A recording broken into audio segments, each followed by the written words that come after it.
My father left an estate worth over $3 million to be split equally between my two older brothers. And what did he leave me? His only daughter. Not a penny, not a photograph, not even a kind word. He left me a single sentence tucked away in his will, a line meant to define my entire life. It read, "A husband will provide for my daughter, as is right and proper." He didn't just cut me out of his will. He tried to erase my accomplishments, my independence, and my value with one flick of his pen. He tried to lock me in a past where a woman's worth was only measured by the man she married. He thought his money and his sexist beliefs could dictate my life, even from beyond the grave. He was wrong. This is the story of how I refused to let my father's prejudice steal my future, and how I fought for my share, even when it meant tearing my family apart. Growing up, my father's love always felt conditional. He was a man from a different era, a time of rigid roles and unspoken rules. He ran his construction business and our family with an iron fist. He was proud of me in his own way, as long as I played the part of his little princess. He loved to show me off at company dinners, a quiet, well-dressed accessory to his success. But my opinions, my ambitions, those were just inconvenient truths to be patted on the head and gently dismissed. My brothers, David and Mark, were different. They were the heirs, the apprentices. From their teens, they were shadowing my father at work. Dinner table conversations were a masterclass in my exclusion. They talk about supplier contracts, zoning permits, and profit margins. If I ever dared to ask a question, my father would flash that placid, dismissive smile and say, "Don't you worry your pretty little head about this, Sarah. Why don't you go see if your mother needs help in the kitchen?" David, the eldest, was a softer echo of my father. He wasn't a malicious, just weak, absorbing the patriarchal atmosphere of our home like a sponge. Mark, though, was a sharper, crueler copy. He inherited our father's ambition, but none of his charm. He saw my very existence as a drain on his future, and he never hid it. They weren't just my brothers. They were a two-man club with a strict no girls allowed policy enforced by our own dad. It was suffocating. So I did the only thing I could. I built my own world. I fought to go to university, an expense my father grudgingly paid for, calling it a good way to find a husband. I studied marketing, and after graduating, I poured every penny I had and every ounce of my energy into starting my own digital marketing agency. It was my rebellion. My father called it my little hobby. He'd ask with a condescending chuckle when I was going to give it up and settle down. He couldn't wrap his head around a reality where I didn't need a man to provide for me. I was already providing for myself. My business was small but successful and growing. I was proud of it. But in my father's eyes, it was just a placeholder until my real life, my married life began. My independence wasn't a strength. To him, it was a flaw. My father's illness was sudden and aggressive. It was the first time I'd ever seen him look weak, and it shook our family. For a few short weeks, the old resentment seemed to melt away. We were just three kids sitting by our father's bedside, united in a fragile temporary truce. Mark was quieter. David was more attentive to me, and for a fleeting moment, I felt like we were a real family. He passed away on a quiet Tuesday morning. The days that followed were a blur of funeral arrangements and suffocating condolences. And just like that, the truce was over. The silence between my brothers and me returned, heavier than before. A week after the funeral, the call came from Mr. Davies, our family solicitor for over 30 years. He wanted to arrange the reading of the will. A knot of dread formed in my stomach. I always knew my father's views. I never expected an equal split. In my most cynical moments, I figured he'd leave me a smaller percentage, a token amount. But nothing could have prepared me for the calculated cruelty of what was to come. We sat in Mr. Davies' stuffy, wood-paneled office. The air was thick with the smell of old paper and tension. My brothers sat beside me in identical black suits, their faces carefully composed masks of grief. I could feel Mark's impatience radiating off him. He wanted to get to the point. He wanted his money. Mr. Davies, a man who looked as ancient as the books around him, cleared his throat. He began reading in a dry monotone. Small bequest to distant relatives, a donation to his old university. Then he paused. "And now," he said, "we come to the residue of the estate. The total value, after all taxes and debts, is £3,142,000. Mark shifted in his seat. This was it. "I bequeath the entirety of my remaining estate," Mr. Davies read, his voice unwavering, "to be divided equally between my two beloved sons, David and Mark." Silence. My heart hammered against my ribs. I felt the blood drain from my face. I looked at David, but he was staring at a water stain on the ceiling. Mark was already doing the math in his head, a flicker of a triumphant smirk on his lips. I thought that was it, the ultimate rejection. But he wasn't done. Mr. Davies cleared his throat one last time. "There is one final clause," he said, almost apologetically, looking right at me with a glimmer of pity in his old eyes. "Regarding my daughter, Sarah. It is my firm and unwavering belief that a woman's security should come from her husband. Therefore, I have made no financial provision for her in this will, as I trust that a husband will provide for my daughter, as is right and proper." The words hung in the air, thick and poisonous. A husband will provide. It wasn't just a disinheritance. It was a character assassination, a public declaration that my life, my work, my entire identity was worthless. My breath caught in my throat. This wasn't grief. This was a cold, white-hot rage. I turned to my brothers, who refused to meet my gaze. "Is this a joke?" I whispered, my voice trembling. Mr. Davies shook his head slowly. "I'm afraid not, my dear. Your father was very explicit." "He was a sexist bigot," I said, my voice rising. "This is insane." Mark finally spoke, his voice dripping with condescension. "Dad was from a different generation, Sarah. That's just how he saw things. Don't make a scene." "A scene?" I almost laughed. "He just erased me from the family, and you want me not to make a scene? You're going to let this stand? You're going to take my share?" David, ever the diplomat, finally mumbled, "It's what Dad wanted. We have to respect his wishes." Respect the wish to invalidate his own daughter? The betrayal was absolute. It wasn't my father's death that broke my heart. It was my brother's willing complicity. They weren't grieving a father. They were collecting an inheritance. And I was just a problem to be managed. I stormed out of the office. The next few days were a nightmare. I called. I texted. I begged them to just talk to me. I drove to the family home and confronted them. "It is not just about the money," I pleaded, my voice raw. "It's about what he said. It is about respect." I laid out my business plans on the coffee table, showing them the growth projections.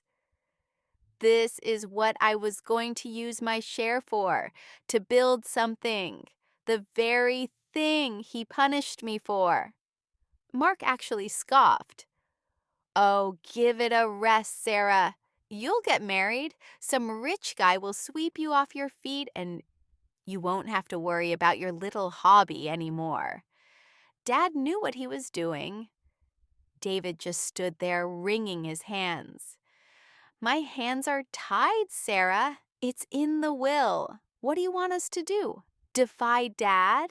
Yes, I screamed. I want you to be my brothers. I want you to stand up for what's right.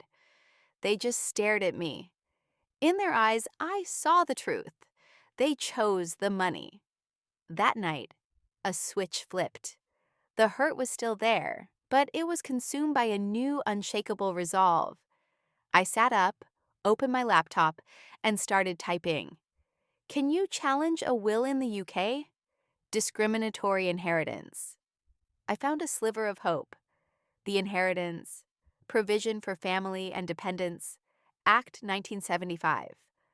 I learned that under the 1975 Act, English law allows certain people, including children, to challenge a will if it fails to make reasonable financial provision for them.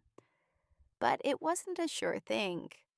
The bar for an adult child who is financially independent is high. You have to prove you need the money for your maintenance, not just that you want an equal share. My father's sexist reasoning wasn't illegal on its own, but it was the key. The question was, could we argue that zero provision, for such a blatantly discriminatory reason, was unreasonable? It was a long shot, but it was a shot. The next morning, I made an IDU appointment with a solicitor who specialized in contentious probate. A shark. I laid out the whole ugly story. She listened, her expression growing colder and more focused with every word. When I finished, she looked me straight in the eye. Sarah, she said, her voice sharp, your father's wishes are not just outdated, they're a form of post-mortem bullying. The Inheritance Act is our way in. This won't be easy. The court's power is focused on reasonable provision, not just punishing a will for being discriminatory. But we will argue that zero is not reasonable provision, especially when the reason given is your gender. We'll frame the needs of your growing business as part of your maintenance. It's a fight, but I believe it is a fight we can win. For the first time in weeks, I felt a flicker of power. This wasn't about revenge. It was about justice. The first shot was a formal letter from my solicitor, inviting my brothers to negotiate a settlement to avoid a public court battle.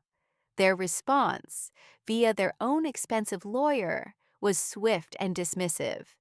They rejected the claim, citing their father's clear testamentary wishes. They were calling my bluff. My lawyer, Eleanor, had warned me this would happen. Now the real work begins, she said. I spent weeks unearthing a lifetime of slights. I found old emails where my father praised David's business acumen while calling my marketing proposals cute. I had texts from Mark mocking my ambition. I gathered statements from family friends who knew about my father's traditional views. I was building a case, brick by painful brick. Before going to court, you have to attempt mediation. We all met in a sterile conference room, me and Eleanor on one side, my brothers and their solicitor on the other. David wouldn't look at me. Mark stared me down, his arms crossed, radiating arrogance. Their lawyer opened, talking about a father's sacred right to dispose of his property. He painted me as a greedy daughter trying to defy her father's wishes. Then, it was Eleanor's turn. She was calm, precise, and lethal. She started with the law, citing the 1975 Act. She explained that reasonable financial provision for an adult child is for their maintenance, and that my growing business was a valid part of that. Then she moved to the core issue. But let's be very clear, she said, her voice dropping. This isn't just about maintenance. This is about why you were left out. While English law values testamentary freedom, that freedom is not a license to discriminate from the grave without consequence. A judge, in deciding what is reasonable, will not ignore a clause that disinherits a child explicitly because she is a woman. That reason is offensive to modern public policy, and it fatally undermines the reasonableness of your father's decision. Mark rolled his eyes, but I saw David starting to look pale. Eleanor saved her final move for last. Let's talk about what happens if we don't settle today, she said, her tone all business. This proceeds to the High Court. That will be very expensive. All legal fees will likely come out of the estate, diminishing your shares. And court proceedings are public. The press loves stories like this. Sexist father's will leaves millions to son's cuts out daughter. Is that a headline you want attached to your family name? Do you, Mark, want your business partners to know you upheld a will that says women are second-class citizens? She let that hang in the air. We are claiming a 1/3 equal share. If this goes to court, based on the strength of our discrimination argument, I will advise my client to claim her full share, plus all legal costs. The choice is yours.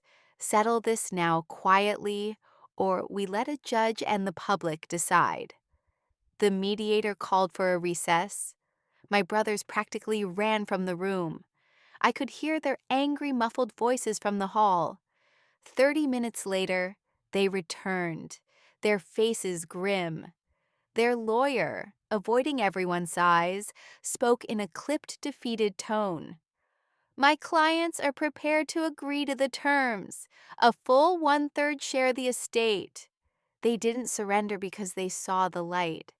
They surrendered because they were afraid of the public shame and the financial risk. I didn't care.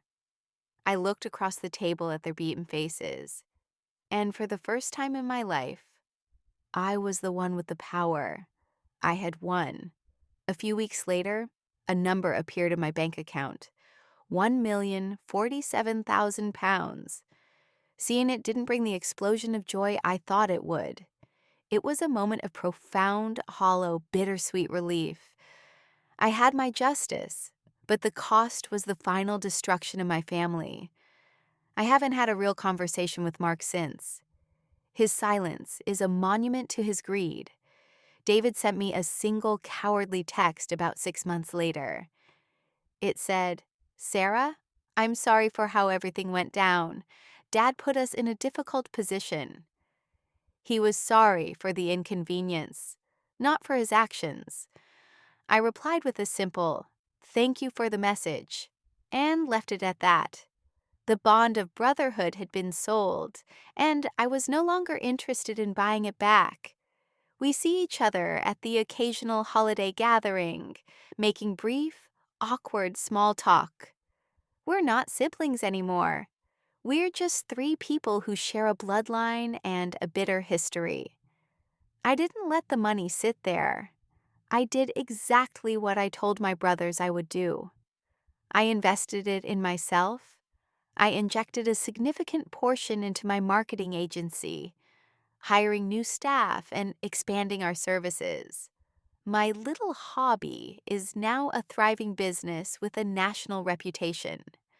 I used the money my father wanted to deny me to build a future he could never have imagined for me. And I did one other thing. I used a portion of the inheritance to establish a grant in my mother's name, who had always quietly encouraged me. It provides seed funding for female entrepreneurs. I turned the legacy of my father's sexism into a source of empowerment for other women. His attempt to reinforce a patriarchal world is now actively funding its dismantlement, one female-led business at a time. It's an irony I think he would have absolutely hated. And that, I must admit, brings me a quiet satisfaction. Looking back, this fight was never really about the money. It was about a single sentence in a will that tried to tell me who I was and what I was worth. It was about respect. My father's will was his final act of control, his last attempt to prove that I was wrong for wanting more than he had planned for me. In fighting it, I wasn't just claiming an inheritance. I was claiming my own life. Standing up for yourself, especially against your own family, is one of the hardest things a person can do. But your value is not negotiable. And sometimes, the only way to build your own future is to be brave enough to tear down the past. Now I want to ask you, what would you have done? Would you have fought knowing it would destroy your family? Or would you have walked away to keep the peace? Let me know your thoughts in the comments below. And if this story resonated with you, please hit the like button and subscribe for more.